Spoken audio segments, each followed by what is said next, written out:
नमस्कार, मी लतिका। आज मी तुम्हाला मक्याचे आप्पे बनवून दाखवणार आहे। त्यासाठी बघा 2 कणसं आणली होती आणि बघा मी सोलून घेतलेले आहेत। अशा पद्धतीने सोलून घेतलेले, स्वच्छ धुवून पण घेतलेले आहेत। वाटीचे प्रमाण बघा, आता ही एक वाटी आणि ही एक वाटी, तर आपण हे मिक्सरच्या भांड्यात टाकून घेऊया।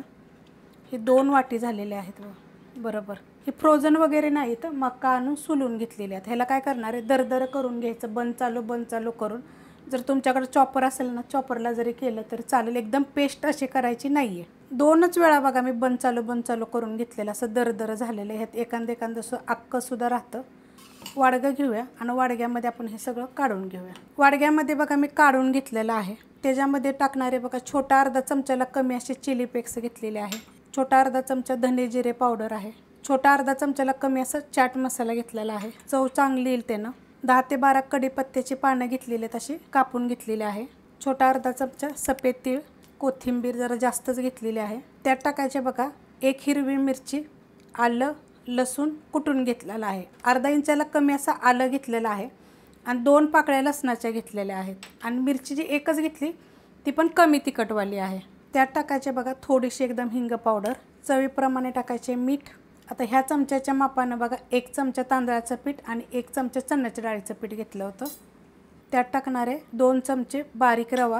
हे पहिलं आता चांगलं मिक्स करून घेऊया। मस्त बघा असं मिक्स करून घेतलेलं आहे। तुम्ही ह्याच्यामध्ये 1 अर्धी शिमला मिरच, 2-3 चमचे गाजर असं बारीक खिसून टाकलं तरी पण चालू शकते। आता कसं माहिती आहे का, मुलांच्या टिफिनसाठी लय वाटतं की काय द्यावं, तर तुम्ही अशा पद्धतीनं काय करू शकता। रेसिपी बघितली की एक लाईक करत जा आणि तुम्ही जर केलं असेल तर तुम्ही ह्याच्यामध्ये काय टाकता ते पण मला जरा थोडंसं कमेंट करून सांगा, म्हणजे मी पण तसं करेन।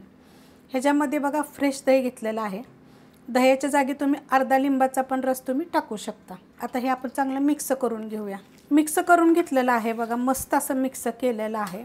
आता आपल्याला ह्याला झाकून ठेवायचं। तर का झाकून ठेवायचं, जे आपण रवा टाकलेला आहे ना तो चांगला भिजेल म्हणून 5च मिनिटासाठी झाकून ठेवायचे। 5 ते 7 मिनिट झालं होतं बघा, मी झाकून ठेवलं होतं।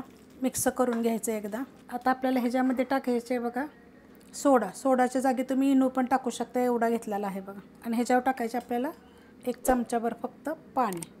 आणि आता हे चांगलं मिक्स करून घ्यायचं, व्यवस्थित मिक्स करायचं, जेणेकरून सोडा सगळीकडे मिक्स झाला पाहिजे। सोडा टाकल्यानंतर बघा चांगलं मिक्स करून घेतलेलं आहे, जेणेकरून आपला सोडा सगळीकडे लागला पाहिजे। तुम्ही सोड्याच्या जागी इनो पण वापरू शकता। आता बनवायला घेऊया। आप्पे पात्र बघा मी गरम करत ठेवलेलं आहे। त्याच्यामध्ये आपण थोडं तेल टाकून घेऊया। तेल टाकून घेतले बघा सगळीकडं आणि हलवून पण घेतलेलं आहे। आता आपण थोडं असं टाकून घेऊया। गॅस आहे मीडियम। गरम झाला असेल तर बारीक जरी केला तरी तुम्ही चालेल। आणि आपण पहिलं साईडला ठेवून घ्यायचं। मध्ये जर तुम्ही ठेवलं ना तर ते एकदम लाल होते। असं बघा लास्टला मध्ये आणि हे लावायचं असं, आणि थोडं केल्यानंतर असं थोडंसं दाबून घ्यायचं बरं का। आता तेवढे ह्याच्यामध्ये ना हे पूर्ण एक आप्पे पात्र झालेलं आहे बघा आपलं। असं जास्त पण असं भरायचं नाही, थोडं जरी भरलं तरी चालू शकते। मस्त लागतात बरं का, एकदा जरूर करून बघा तुम्ही। आता हा मोठ्या बर्नेलचा गॅस असल्यामुळे मी तुम्हाला बारीक मीडियम असं सांगते।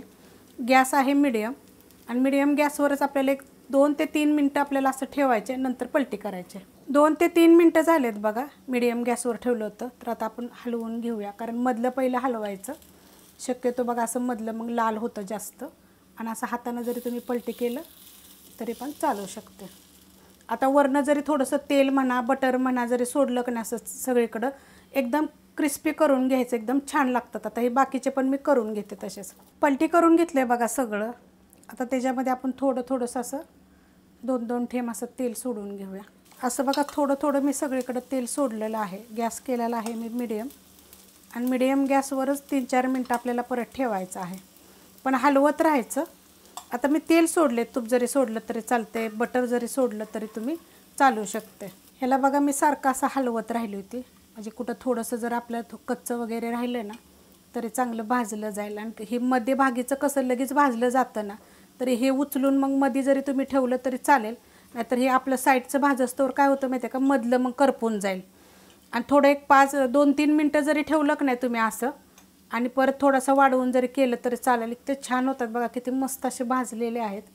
आणि चटण्यांच्या तर बघा खूप रेसिपी मी अपलोड केलेल्या आहेत। आता तुम्ही टिफिनला देत असेल का नाही तर कोणती पण चटणी करू शकता, नाही तर टमॅटो सॉसवर आपण ह्याच्यामध्ये चिली फ्लेक्स पण टाकलेलं आहे, छान लागतं, एकदम चटपटीत चविष्ट असं लागतं।